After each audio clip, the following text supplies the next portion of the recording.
Hello, everyone, and welcome back to the show. This end of 2025 episode is a special one because it gives it a chance to look back at the lessons that stood out most over the past year. These ideas came from conversations on the podcast, reflections in the newsletter, and experiences I lived through myself.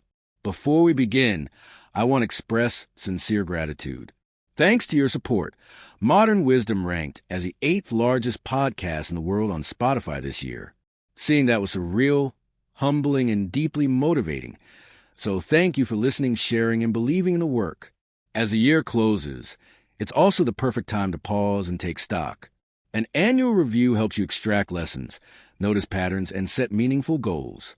Every December for nearly a decade, I've used the same review framework, and I've made it freely available online. Hundreds of thousands of people have completed it, copying it into their own notes and adapting it to their lives. The purpose isn't productivity theater, but reflection.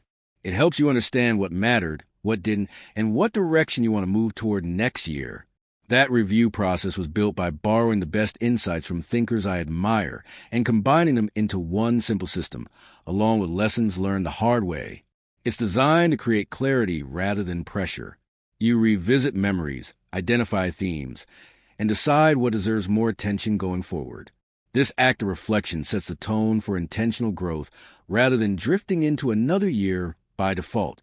With that context in mind, let's move into the first major idea, one that challenges how we think about ourselves and our past: the parental attribution error. Blaming our parents has become almost a rite of passage in modern psychology. We're encouraged to trace our flaws back to childhood experiences, unmet needs, and family dynamics. But there's a subtle imbalance in how we assign credit.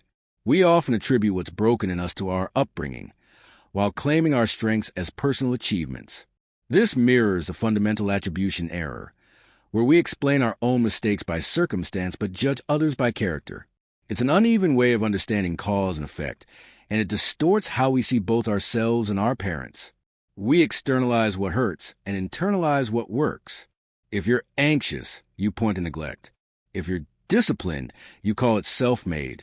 Yet, many of these traits come from the same source. The ability to sit with discomfort might be forged by emotional distance at home.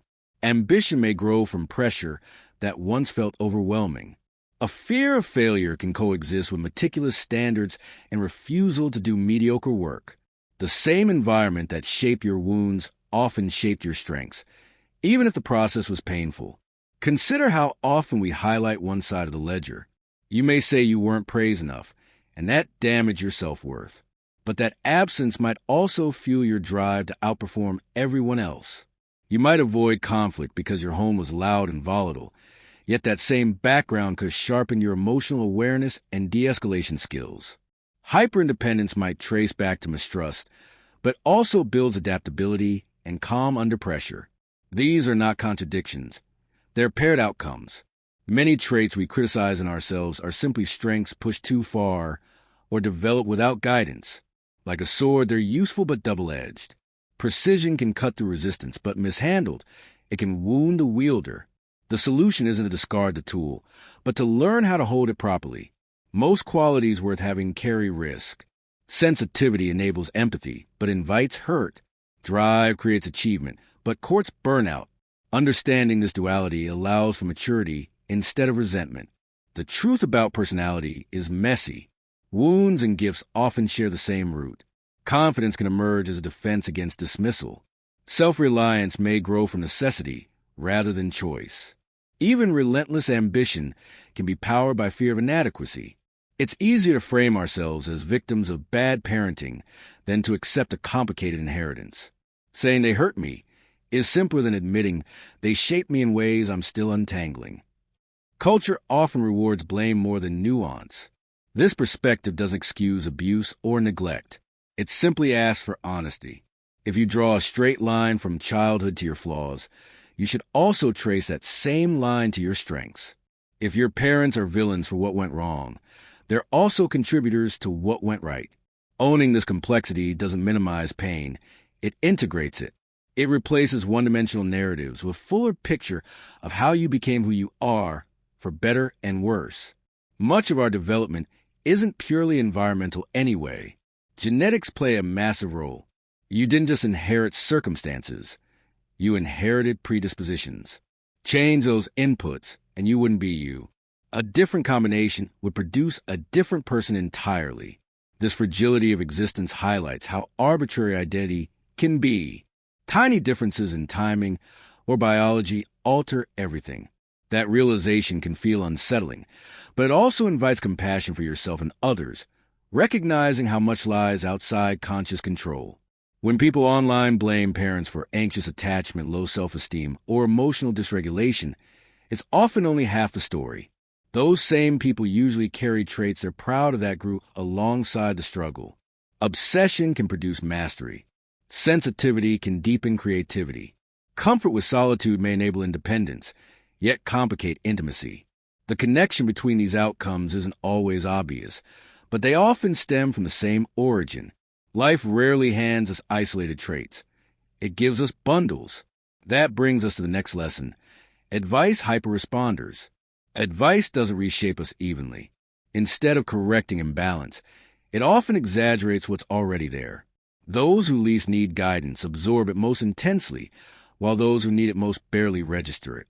Instructions follow paths of least resistance. Anxious people internalize caution. Overachievers double down on effort. Sensitive individuals amplify call for openness, while those resistant to change remain unmoved. History and myth illustrate this pattern well. Icarus was already reckless, so warnings only fueled his urge to soar higher. Don Quixote was already romantic, so heroic ideals tipped into delusion.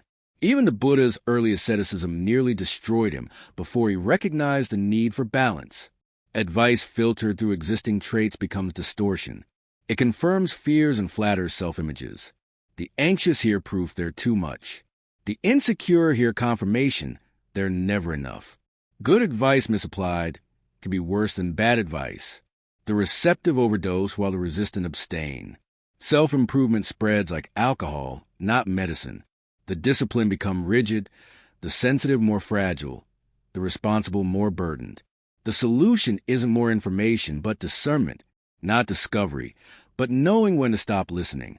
Blanket advice fails because context matters.